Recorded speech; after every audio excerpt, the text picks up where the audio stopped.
Assalamualaikum warahmatullahi wabarakatuh. Halo Bapak Ibu guru hebat, saya Akmalia Hairunisa, calon guru penggerak angkatan 10 dari Kabupaten Sumedang. Pada video ini akan menyampaikan koneksi antar materi modul 2.1 pembelajaran berdiferensiasi. Pada pendidikan guru penggerak ini, saya didampingi oleh Ibu Tias Widaningsih selaku fasilitator saya, serta Bapak Nanang Topik selaku pengajar praktik. Apa itu pembelajaran berdiferensiasi? Pembelajaran berdiferensiasi adalah usaha guru dalam menyesuaikan proses pembelajaran di kelas untuk memenuhi kebutuhan belajar individu murid. Artinya, pembelajaran berdiferensiasi adalah pembelajaran untuk mendukung semua murid di kelas kita. Maksudnya, setiap anak adalah unik. Mereka memiliki kekurangan dan kelebihan masing-masing. Begitu pula dengan minat, gaya belajar, kebiasaan, pola pikir, kemampuan literasi, dan lain-lain yang pastinya berbeda pula. Nah, disinilah diperlukan usaha guru untuk dapat memenuhi kebutuhan belajar murid yang berbeda-beda agar mereka nyaman saat belajar dan tentunya tujuan pembelajaran dapat tercapai.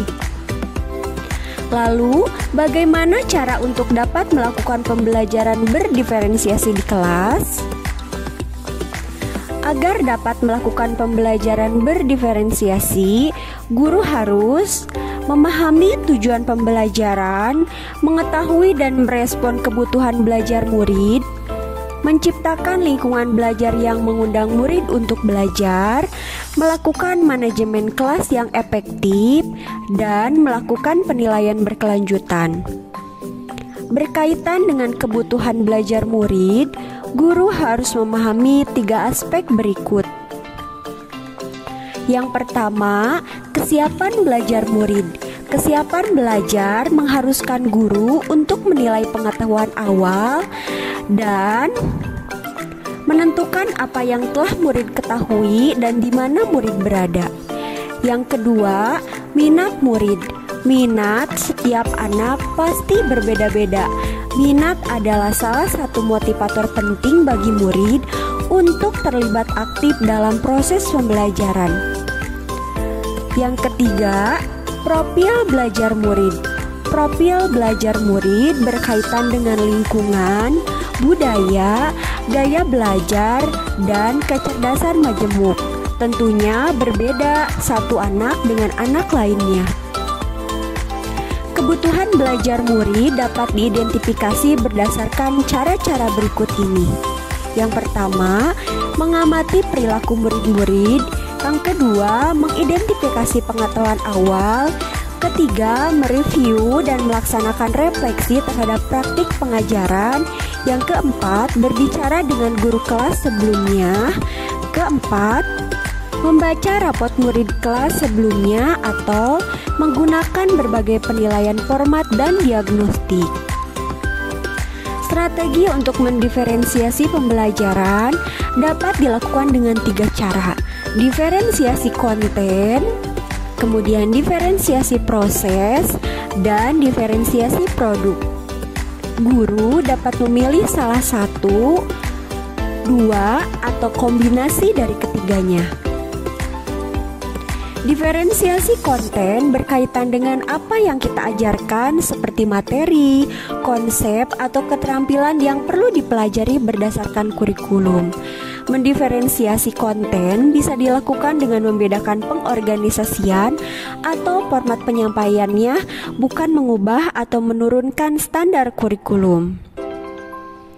Diferensiasi proses berupa kegiatan yang memungkinkan murid berlatih dan memahami atau memaknai konten dengan cara membedakan proses yang harus dijalani oleh murid. Dan diferensiasi produk merupakan bukti yang menunjukkan apa yang murid telah pahami dengan cara membedakan atau memodifikasi produk sebagai hasil belajar murid, hasil latihan, penerapan, serta pengembangan apa yang telah dia pelajari. Lalu, adakah keterkaitan antara modul pembelajaran berdiferensiasi dengan modul-modul yang lain? Tentu saja ada.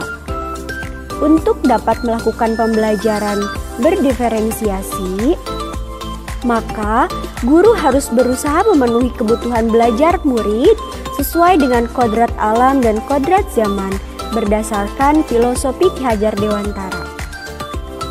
Dalam melakukan pembelajaran berdiferensiasi, seorang guru penggerak harus berpihak pada murid, reflektif, mandiri, kolaboratif, dan inovatif untuk menciptakan pembelajaran-pembelajaran berdiferensiasi agar dapat memenuhi kebutuhan murid. Dengan demikian, seorang guru penggerak dapat mewujudkan kepemimpinan murid dengan menuntut murid untuk merdeka belajar. Hal ini sesuai dengan nilai dan peran guru penggerak. Pembelajaran berdiferensiasi dapat menjadi salah satu strategi untuk mewujudkan visi guru penggerak yang berpihak pada murid. Dalam pelaksanaan pembelajaran berdiferensiasi antara guru dan murid, harus ada kesepakatan kelas terlebih dahulu, agar proses pembelajaran dapat berjalan dengan baik sesuai dengan nilai-nilai budaya positif. Demikian video koneksi antar materi modul 2.1 pembelajaran berdiferensiasi ini. Semoga dapat menginspirasi Bapak Ibu guru hebat semuanya. Terima kasih. Salam guru penggerak, tergerak, bergerak, menggerakkan. Wassalamualaikum warahmatullahi wabarakatuh.